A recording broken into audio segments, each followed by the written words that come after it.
Hello अनि नमस्ते मेरो नेपाली सादा रेसिपीमा आजको रेसिपीमा मैले ओइल फ्री मुलाको अचार बनाउने तरिका तपाईलाई सिकाउँदै छु। यो भन्दा अगाडि मैले मुलालाई मात्रै तेल बिनाको अचार बनाएको थिएँ भने आज चाहिँ मैले मसला राख्दै छु। मसला बनाएर तपाईहरुले मुला अनि पिरो राख्नको लागि खुर्सानीलाई मिक्स गरेर बनाउनु भयो भने यसमा तेल बिना पनि एकदमै मिठो अनि रसिलो मुलाको अचार बन्ने गर्छ।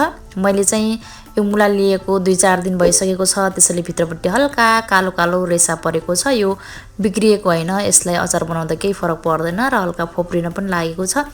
तपाईहरुसँग छ भने झन् ताजा मुला बनाउनु भयो भने एकदमै राम्रो हुन्छ। मैले चाहिँ यो मुलालाई सफा गरेर हल्का घाममा 1-2 घण्टा सुकाएर पानी सुकाइसकेपछि मैले यहाँनिर यसको अचार बनाउनको लागि काटेर रेडी गरिसके र मुला अचार सेप चाहिँ तपाईलाई जस्तो मन पर्छ त्यस्तै बनाउन सक्नुहुन्छ। मैले चाहिँ यसरी बनाए। त्यसपछि मैले अब पिरोको लागि यस्तो खालको हरियो खुर्सानी राख्दै छु, त्यसैले मैले हरियो खुर्सानी र अचार लगभग बराबरी बनाउँदै छु। बराबरी राखेर खुर्सानीलाई पनि मैले बीचबाट 2 चिरा बनाएर राखे अनि यसमा तेल राखिदैन, त्यसैले मसला पसाउनको लागि यहाँनिर बीचबाट टुक्रा बनाएर मसला पसाउने जति मैले चिर्दै छु। सबै खुर्सानीहरु चिरेर सक्छु। त्यसपछि अब यसमा सुरुमा नै मैले बेसारलाई राख्छु अनि मसलामा मैले चाहिँ जिरा, मेथी, धनियाको दाना अनि तिमुर, खुर्सानी पिसेर यो भन्दा अगाडि मैले यो मसला मात्रै बनाएको रेसिपी पनि राखेको छु। मैले भिडियो स्क्रिनमा राख्दिन्छु, त्यहाँनिर गएर तपाईहरुले अचारको मसला बनाएर हेर्न सक्नुहुन्छ। तपाईहरुले र मैले त्यही भिडियोको मसला नै मैले आज युज गर्दै छु। मैले मसला आवश्यकता अनुसार राखे। त्यसपछि यो कालो जिरा यानी कि मुङ्ग्रेलो, हाम्रोतिर मुङ्ग्रेलो भनिन्छ, त्यसलाई पनि नबिर्सेर राखे। त्यसपछि आवश्यकता अनुसार मैले नुन राखिदिए।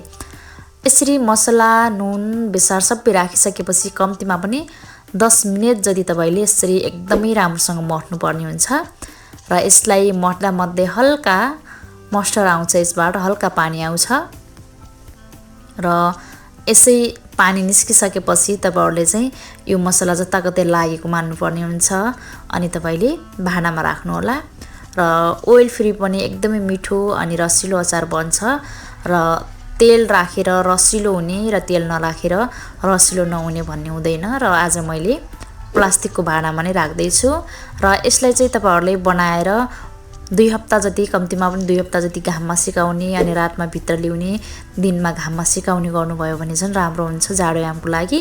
तर गर्मीयाममा बनाउनु भएको छ भने चाहिँ घाममा तताउनु पर्दैन, भित्र पनि बनिहाल्छ अचार र यो अचार चाहिँ टिकाउ पनि हुन्छ, छिट्टै ढुसी लाग्ने सम्भावना हुँदैन। यसमा चाहिँ सुक्खा हुन्छ अचार तर अमिलो अनि चटपटा चाहिँ बन्छ। अचार सुक्खा भए तापनि मैले सक्दो चाहिँ टाइट हुने गरी खाडेर नै यसमा जम्मा गर्दै छु।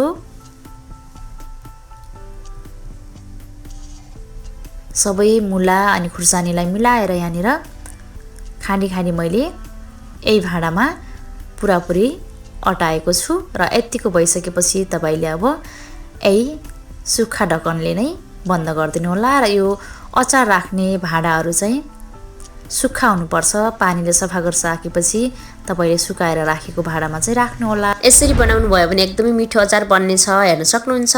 आज चाहिँ मैले ठीक 18 दिनपछि मैले अचार खोलेर हेरेँ अनि यस्तो राम्रो अचार बनेको छ। तपाईहरुले मैले इन्ट्रोमा पनि तपाईहरुलाई खोलेर देखाएको छु र एकदमै मिठो बनेको छ। पक्कै पनि आजको अचारको रेसिपी मन पर्यो होला। च्यानललाई सब्स्क्राइब गर्नु होला भन्दै छुट्टिन्छु। नमस्ते।